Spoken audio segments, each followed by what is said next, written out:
Aujourd'hui dans l'actu, un robot révolutionnaire équipe le service d'urologie de la clinique des franciscaines à Versailles. Un robot équipé de pinces permettant d'améliorer la précision du chirurgien. Dans le monde, il n'existe que 2500 machines de ce type et une seule dans les Yvelines. Ils s'appellent Adila Mohoumadi et Marvin Petit. Ils sont champions de boxe à Elancourt. Pour l'un, un titre de champion de France et pour l'autre, une victoire en Coupe de la Ligue. L'Euro 2012 s'empare aussi des centres commerciaux. À Plaisir, des animations gratuites autour du ballon rond sont proposées jusqu'à cette fin de semaine. Et puis des choristes de Manille-les-Hameaux qui répètent avec la maîtrise de Radio France. Un travail d'une année dont la restitution sera faite vendredi soir dans le cadre de la fête de la musique. Le cancer de la prostate, le deuxième cancer le plus courant chez les hommes. Parmi les traitements, la prostatectomie, c'est-à-dire l'ablation de la prostate. Une opération que les chirurgiens de la clinique des franciscaines à Versailles réalisent désormais grâce à ce robot. C'est pas une machine qui opère toute seule, c'est simplement une machine qui nous aide à optimiser nos mouvements pour une chirurgie plus fine, plus précise. Avec ce genre de machine, on fait des mouvements qui ne sont pas humains, donc même les meilleurs chirurgiens ne peuvent pas faire 360 degrés de rotation avec leur poignet par exemple. Cette machine, elle stabilise les mouvements. N'importe quel chirurgien, au bout d'un certain temps, va commencer éventuellement à avoir un peu de fatigue musculaire, les mouvements peuvent trembler un petit peu. L'opération assistée par l'appareil est un peu plus longue qu'une intervention classique, un inconvénient compensé par une récupération plus rapide du malade.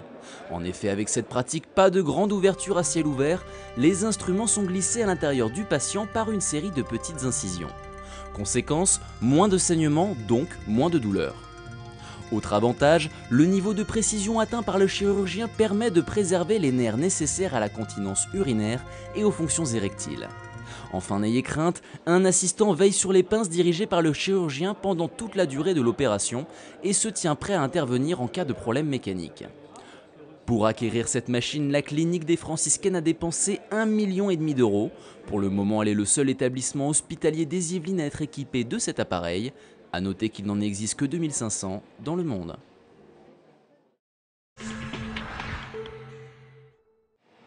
En plein Euro 2012, c'est l'engouement. Du 20 au 23 juin, 3 ateliers autour du football vous sont proposés dans cette galerie commerciale de Plaisir. Plusieurs consoles de jeux sont mises à disposition pour s'affronter en duo sur un fameux titre dans le monde footballistique. Il y a 6 consoles de jeux, donc avec le jeu de FIFA 2012. Et donc c'est en libre accès et les enfants peuvent gagner là aussi des petits lots. Maquillage ou tir au but, tout est gratuit pour les grands et les petits. Des petits cadeaux sont même à gagner. Vous avez donc porte-clés, vous avez des stylos également avec la boule, enfin le petit ballon de foot au bout. Vous avez plein de choses, des tours de cou, voilà, des sacoches. Il y a des petites cartes Panini aussi, je crois. Exactement. Alors ça fonctionne toujours? Ça fonctionne toujours. Et pour les gagner, vous pouvez répondre au super quiz qui rassemble 3 questions sur les précédents euros. Si vous répondez donc aux 3 bonnes questions, vous participez au très grand tirage au sort qui a lieu samedi à 18 h pour gagner le ballon de l'Euro. Rendez-vous jusqu'à samedi à partir de 11 h jusqu'à 19 h au centre commercial de Plaisir. Remise des prix à la mairie d'Elancourt ce mardi soir pour les 2 champions de boxe Adila Mohoumadi et Marvin Petit, respectivement champions de France super moyen et champions de la Coupe de la Ligue. Ce que je ressens déjà, c'est une joie, hein. Je suis content, j'ai réussi à obtenir déjà, à aller jusqu'au but d'un objectif. Donc là, maintenant, ce qu'on va pouvoir projeter, ça va être, dans un premier temps, pouvoir relancer, du moins remettre en jeu la ceinture, 1 ou 2 fois. Et puis de là, passer au championnat d'Europe pour avoir un meilleur classement et puis pouvoir faire des championnats d'Europe et puis qui sait, par la suite des championnats du monde. Ça m'a mis en confiance. Maintenant, je vais m'entraîner dur pour le championnat de France et je veux ce titre, quoi. Le gala de boxe à Elancourt au complexe sportif de l'Europe a permis aux nombreux supporters de venir encourager leur champion. Une ligne de plus sur le palmarès impressionnant d'Antoine Farrugia, leur entraîneur.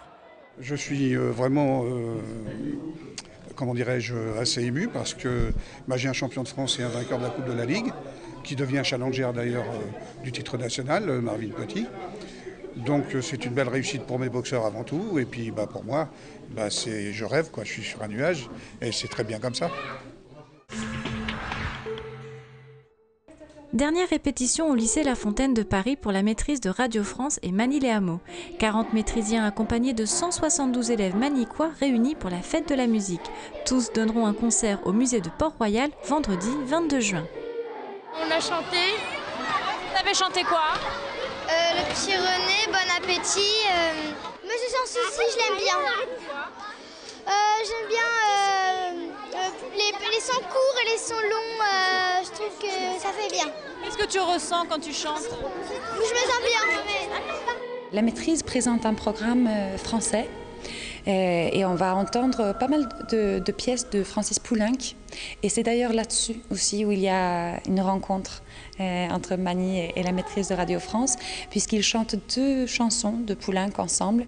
Ensemble, ils chanteront également un morceau composé par Julien Joubert intitulé « Ne compte pas ».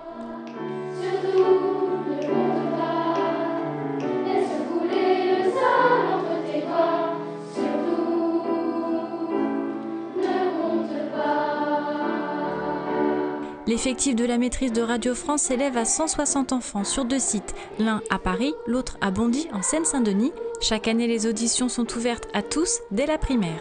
Il est vrai que la maîtrise de Radio France est considérée comme une des formations permanentes de Radio France, avec l'Orchestre national, l'Orchestre philharmonique et le chœur de Radio France.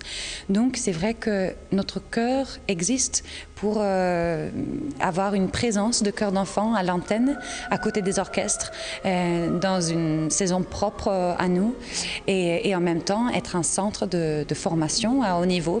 Les concerts de la maîtrise de Radio France en partenariat avec d'autres écoles, comme à Manie les hameaux, permettent de sensibiliser les plus jeunes au chant. Les maîtrisiens, eux, partagent leur savoir, une expérience enrichissante pour tous. Dès que nous pouvons collaborer avec des enfants en dehors des murs de la maîtrise, nous saisissons les occasions. C'est une rencontre qui, je pense, peut être enrichissante pour les enfants des 2 côtés. Pour les enfants qui n'ont pas cet enseignement musical aussi régulier que nos élèves, peuvent voir comment on peut faire la musique et comment on peut explorer ça plus loin. Et pour nos élèves, de voir aussi que le plaisir de chanter ne vient pas uniquement par le fait qu'on étudie intensément la musique, mais qu'elle fait partie de nos premiers moyens d'expression. Donc je pense que c'est une bonne expérience pour les 2. C'est un peu une expérience parce qu'on on chante tout le temps en chœur avec ce qu'on connaît et on a l'habitude. Et pour guider ses voix, Marie-Noëlle Mertan, une chef de chœur dynamique et pédagogue qui a su transmettre sa passion. Et qu'est-ce que tu ressens quand tu chantes? Le bien, le bonheur. Tous les enfants célébreront la fête de la musique le vendredi 22 juin dès 20h au musée de Port-Royal.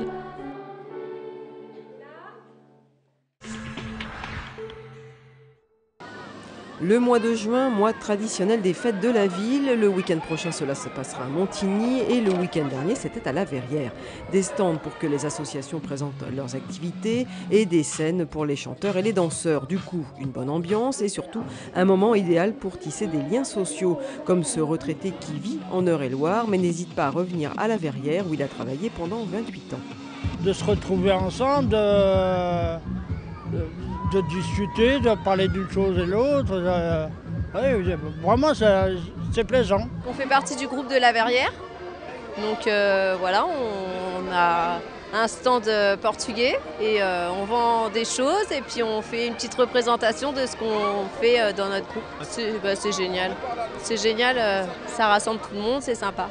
Pour faire connaissance avec la ville, avec les gens, avec les associations, ça crée un lien social. Là où on arrive, on ne connaît personne.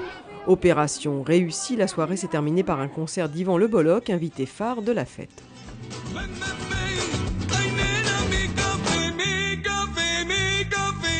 On espère qu'on va finir à 1000 ou 2000 personnes ce soir. Ah oui, quand même.